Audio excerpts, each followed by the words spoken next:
आजकल crypto world में एक टर्म बड़ा पॉपुलर हो रहा है और वो है BRC20 टोकन।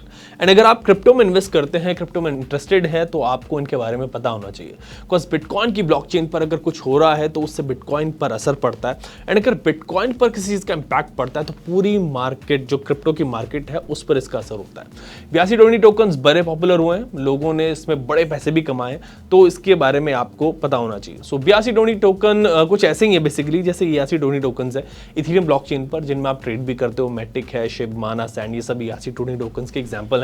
कुछ इसी कॉन्सेप्ट पर जो वो BRC20 टोकन भी हैं, इवन दो दोनों में काफ़ी फर्क भी है। इनको बिटकॉइन की ब्लॉकचेन पर मिंट किया जा रहा है, बिटकॉइन नेटवर्क पर आप इनको ट्रेड भी कर सकते हो।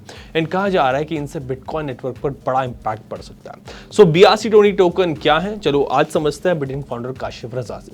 लेकिन इस पर काशिफ भाई से डिटेल बात करने से पहले मैं आपको ना थोड़ा सा आइडिया दे देता हूँ BRC20 टोकन के बारे में, ताकि आपके बात और बेहतर तरीके से समझ आ सके। इसको एक एग्जाम्पल से समझते हैं। तो सपोज आप कहीं शादी में जा रहे हैं, आप दूल्हे के दोस्त हैं एंड दुल्हन के जो अब्बा जान है वो बड़े पॉपुलर ज्वेलर हैं एंड आपको लगता है कि वो आपको एक गोल्ड कॉइन गिफ्ट में देंगे। ऑफ कोर्स वो दे भी रहे हैं। अब इन गोल्ड कॉइन को आप बिटकॉइन समझ लो, लेकिन इस शादी में वो ज्वेलर साहब कुछ डिफरेंट कर देते हैं। उनको आपको गोल्ड कॉइन तो देना है, बट उस पर साथ में कुछ अलग से वो एनग्रेव करा देते हैं, एक गिटार बनवा देते हैं, कुछ और स्पेशल साइन बनवा देते हैं। एंड ये गोल्ड कॉइन सिर्फ उनको देते हैं जिनमें आप भी शामिल हो, जिनको 2 दिन बाद एक स्पेशल दावत में उन्हें बुलाना है। सो गोल्ड कॉइन जो आपको मिला है, ये BRC20 टोकन है। ये गोल्ड कॉइन तो है ही, साथ में इसमें कुछ यूनिक प्रॉपर्टीज हैं, मतलब कुछ यूनिक है दूसरे कॉइन से। एंड ये इनविटेशन भी है स्पेशल इवेंट की। अभी जो डिफरेंट गोल्ड कॉइन जो आपको मिला है, इसके क्या यूज केसेस हैं, इससे आपको क्या फायदा होगा, एंड पूरी जो गोल्ड की मार्केट है, यानी कि जो बिटकॉइन नेटवर्क है, उस पर इन स्पेशल कॉइन यानी कि BRC20 टोकन का क्या इंपैक्ट होगा, ये समझते हैं काशिफ भाई से।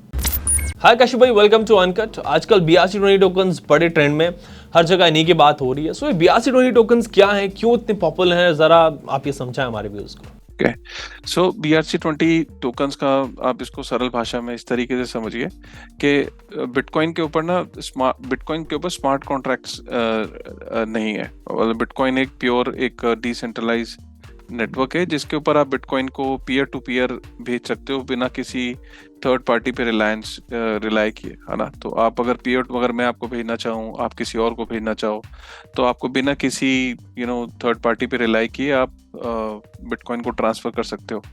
यही बिटकॉइन की खूबी है, क्योंकि बिटकॉइन ने इनोवेट क्या किया। बिटकॉइन ने इनोवेट ये किया कि पहले कभी भी आपको कोई मॉनेटरी वैल्यू अगर आपको भेजनी होती थी डिजिटली तो आपको एक रिलाय करना पड़ता था बैंक के ऊपर, या वीजा पे, या मास्टर कार्ड पे, या स्विफ्ट पे, या अपने बैंक पे। लेकिन पहली बार अब आप डिजिटली वैल्यू को ट्रांसफर कर सकते हो बिना किसी पे रिलाय किए। ये बिटकॉइन का इनोवेशन था, और बिटकॉइन इसी जो यहाँ तक पहुंचा है वो अपनी इसी इनोवेशन की वजह से पहुंचा। अब बहुत सारे लोगों का ये कहना था, क्योंकि ब्लॉकचेन एक पब्लिक लेजर है, तो पब्लिक लेजर के ऊपर प्रोग्रामेबिलिटी भी पॉसिबल है। ये इथेरियम ने करके दिखाया। अब इथेरियम ने बोला कि भाई बिटकॉइन के अंदर ये कमी है, लेट मी डू दैट। तो इथेरियम का जो इकोसिस्टम है वो इतना बड़ा हो गया, और इथेरियम को देखा देखी और भी आ गए, सोलाना आ गया, कार्डानो आ गया। तो इसका मतलब ये है कि वो ये चाहते हैं कि भाई जो एक ब्लॉकचेन तो हो गई बिटकॉइन की, जो कि काम कर रही है peer to peer digital value को ट्रांसफर करने का काम कर रही है, और इथेरियम काम कर रहा है प्रोग्रामेबिलिटी पे। उसकी देखा देखी में और आ गए। अब इसमें होता क्या है कि काफी सारे लोग जो बिटकॉइन को क्रिटिसाइज इस बात पे करते थे कि बिटकॉइन के नेटवर्क पे कुछ होता नहीं है, you can only transfer value. Ethereum को देखो और इसको देखो, तो इथेरियम जो है वो बिटकॉइन का ये हमेशा एक वो चलता रहता है, एक कंपटीशन चलता रहता है, और compete कोई विटालिक नहीं कर रहा है, वो कम्युनिटी के अंदर आपस में चलता रहता है। अब हुआ क्या कि बिटकॉइन का भी रिसेंटली एक अपग्रेड हुआ, जो कि टैप रूट अपग्रेड था, जो कि 2022 में हुआ था, आई थिंक 2021 के एंड में हुआ था, मुझे एग्जैक्ट याद नहीं है। तो टैप रूट अपग्रेड होने से क्या हुआ, टाइम टू टाइम ब्लॉकचेन्स पे अपग्रेड होते रहते हैं। बिटकॉइन पे बहुत रेयर होते हैं अपग्रेड, लेकिन ये एक अपडेट था जो कि अभी रिसेंटली हुआ था। और ये अपडेट जो था, ये हार्ड फोर्क नहीं था, ये सॉफ्ट फोर्क था। सॉफ्ट फोर्क का मतलब है कि एक सॉफ्टवेयर का अपग्रेड था, तो जो कि कर दिया। और इसका अपग्रेड का बस इतना ऑब्जेक्टिव था कि थोड़ा सा और जो बिटकॉइन की जो ट्रांजैक्शंस हैं उसको और प्रिवेसी की तरफ, जैसे लाइटनिंग नेटवर्क की ट्रांजैक्शंस हैं, उनको आइडेंटिफाई करना, और थोड़ा सा बिटकॉइन की प्रिवेसी इन्हांसमेंट करना, उससे रिलेटेड ये अपग्रेड्स थे। डिटेल तो मैं उसमें नहीं जा रहा।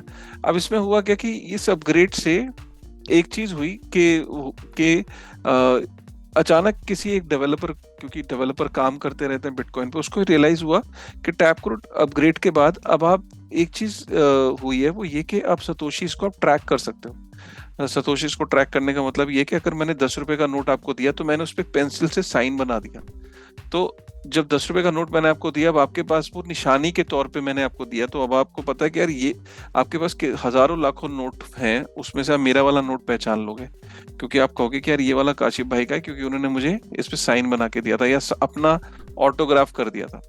अब ये सतोशीज पे पॉसिबल हो गया। तो जब सतोशीज को अब आप ट्रैक कर सकते हो, क्योंकि सतोशीज फंजिबल होते हैं, मतलब तो अब आप फंजिबिलिटी के अंदर अगर सतोशीज को के ऊपर अगर आप डेटा अब आप इंस्क्राइब कर सकते हो, जैसे कि एक लकड़ी है, एक पेड़ है, पेड़ के ऊपर आप दो लोग दिल का साइन बना लेते हो, कहते हैं आई लव यू, और वो दिल बना के बीच में तीर बना देते हैं, तो बेसिकली पेड़ के ऊपर इंस्क्राइब कर लेते हैं। सिमिलरली सतोशी के ऊपर अब आप डेटा इंस्क्राइब कर सकते हो।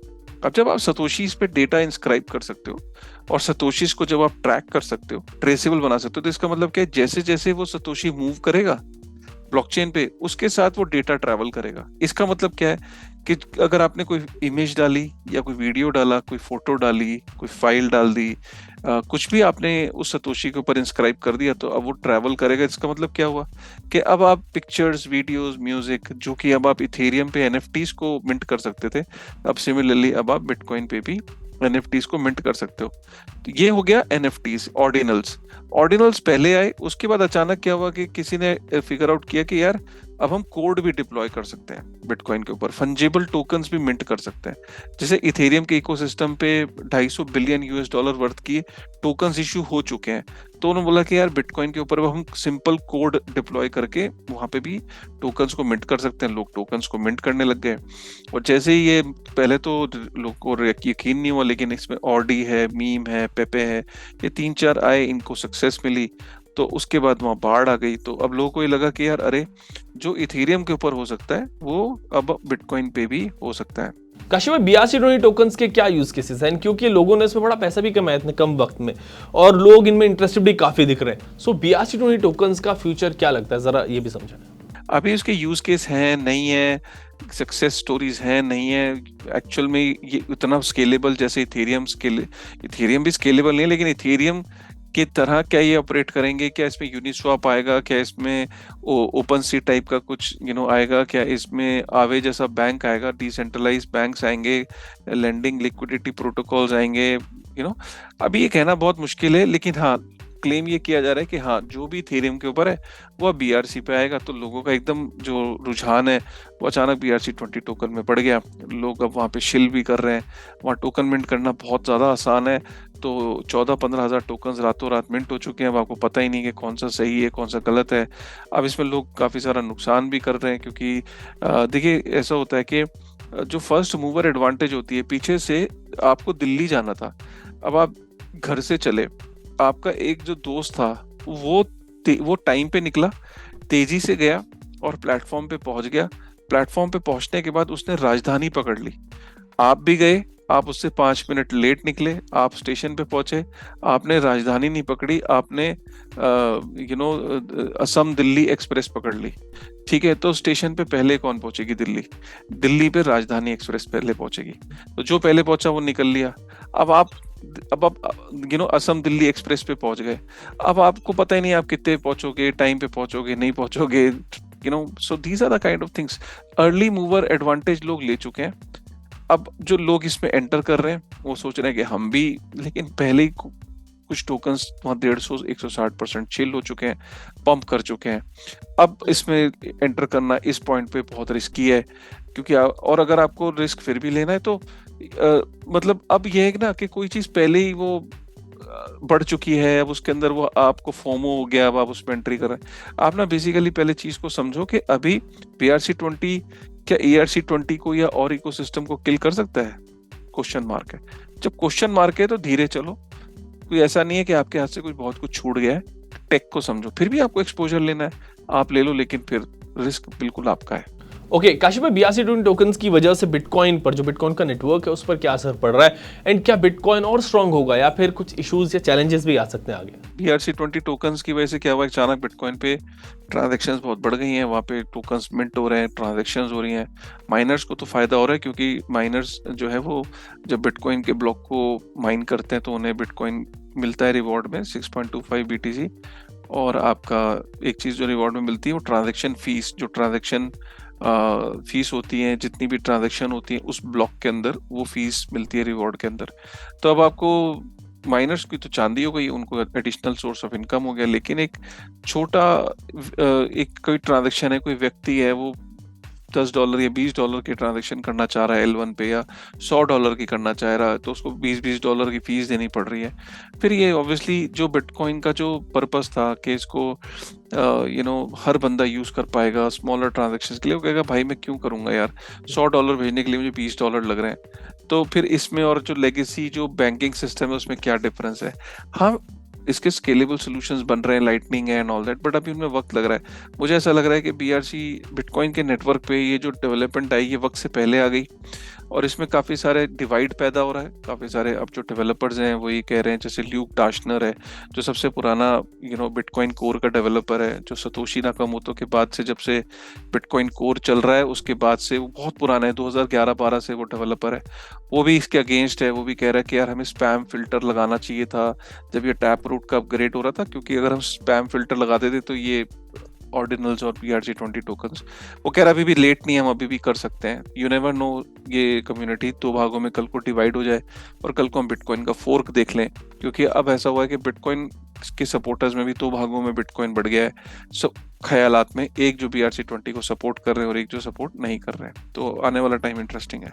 फाइन काशिफ भाई, इस पर आगे भी हम डिस्कस करते रहेंगे, BRC20 हो या बिटकॉइन पर जो भी लेटेस्ट अपडेट आते रहेंगे वो आपके साथ डिस्कस करते हैं, व्यूअर्स को भी हम पहुंचाते हैं। अभी के लिए मैं इतना ही कहूंगा कि भाई जो भी कुछ BRC20 की हाइप है, आप उसे दूर से ना चश्मा लगा के देखो, पॉपकॉर्न खाओ आराम से, एंड इसको समझो, टेक्नोलॉजी जो है उसको बेहतर तरीके से समझो। ऐसे ही किसी टोकन में किसी के कहने पर अपना पैसा फंसा देना, मतलब वो बेकार है, उससे आपको नुकसान हो सकता है। अगर BRC20 पर आपका कोई सवाल हो या फिर कोई भी क्रिप्टो पर सवाल हो, you can ask in comment section. मैं मिलता हूं आपसे अगली नई वीडियो में, तब तक के लिए कीप वॉचिंग अनकट।